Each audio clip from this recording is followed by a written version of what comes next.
Hiya, we're here. It's a little bit nippy, but it's all good because you know why? We're at the European premiere of Selma, and tonight, hopefully, I'll be chatting to David Oyelowo and Ava DuVernay, the director of Selma. Brilliant. I mean, look, red carpet, people hanging around, there's lots of press turning up, and we have got a buff pass.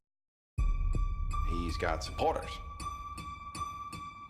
Detroit, New York, Los Angeles, inciting large-scale arrests and sympathy marches. I'm very aware of that, Mr. Hoover. What I do know is he's nonviolent. What I need to know right now, what's Martin Luther King about to do next? Mr. President, Dr. King is here. One day, when the glory comes, it will be ours. It will be ours. Oh, one day, when the war is won, we will be sure. We will be sure. Coleman, your performance in Selma was incredible. We're from the British Urban Film Festival. We screened the film last week in London, and the reception, it got a standing ovation. I just want to ask you, how relevant do you think the story of Selma is for today's audience? Beyond relevant. It is beyond relevant. I think it's just inspiring another generation of activists, of people who are just to stand up and use their voices to make a change, whether it's dealing with the rights and plights of African American men or black women, Asian women period, gays, lesbians, you name it. It's about taking a stand and using your voice for human rights. And so I think it's absolutely relevant, and it inspires people, I believe, that who may not think that they're that extraordinary, because these were ordinary citizens actually. And I think what the film does is show that Dr. King, Ralph Abernathy, C.T. Vivian, you name it, they were ordinary citizens who were just inspired to make a difference, to say that we can't take this anymore. We have to take a stand. Mr. President, in the South, there have been thousands of racially motivated murders.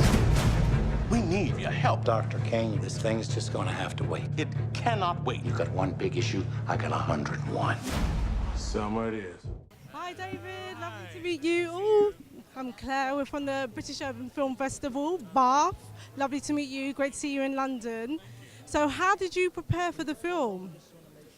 I prepared for the film for over 7 years. Wow.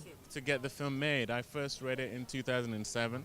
And even though there were a lot of frustrating moments in that journey, I needed it. I needed to grow as a man and as an artist, and a lot of that went into the performance. And also, we screened the film last week, and it was incredible. And Melamine was there, who you know from Red Towels. He's also on our board as well, and it got a standing ovation. How relevant do you feel the film is for today's audience? Because it's obviously a story that's talking about things that happen, out of my generation. How relevant do you think that is for today's audience? I think it's incredibly relevant. I think it's incredibly powerful because we see we're still in a state of there being racial unrest. Things have changed a lot. There are discernible evidences of change. But what I think is so potent is the power of peaceful protest, the power of love in the face of hate. It's so easy to lash out, to be bitter, to be angry, but I think what Dr. King exemplified was love, and I do think that's still what we need today. Fantastic. You look very dapper, you look incredible. On a scale of 1 to 10, how buff are you, David? How buff? I'd say I'm a good 11. Yes, I knew you'd say that's me. Have you seen the shoes? Yes. They're just ridiculously amazing. Let's get them on camera. I would say 10, but that tips it over. That tips it over to the 11, I think.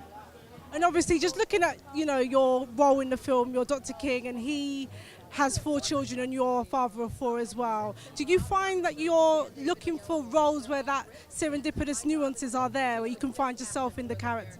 Absolutely. I make films. One of the barometers I have for myself is this a film I'm going to be proud to show my kids when they're of age to watch it? I think, I can't be trying to bring up my 3 boys and my girl in a certain way, and then the work I do flies in the face of that. So it is absolutely something I think about. David, thank you so much for your time. Take care. Well done. This sail is probably bugged. It probably is. We must march America must stand up. You march those people into rural Alabama, it's got to be open season.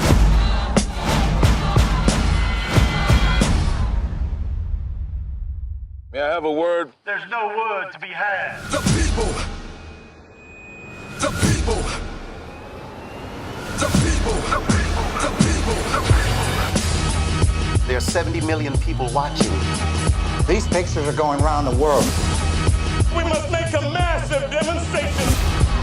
White, black, and otherwise. Come to Selma. I heard about the attack of innocent people. I couldn't just stand by. Looks like an army out there. This revolution goes on and on. This revolution goes on and on. Mine eyes have seen the glory, glory, glory, hallelujah. What happens when a man stands up, says enough is enough? So as you can see, we've got Dave in the background there. It was a pleasure to chat to him. It seems that Selma's a film for everybody to go out and see. You know, as Bath, we are so proud that we was able to show the preview last week. My name's Clara Luca. I'm out. Online, on air, and in person, this is Buff.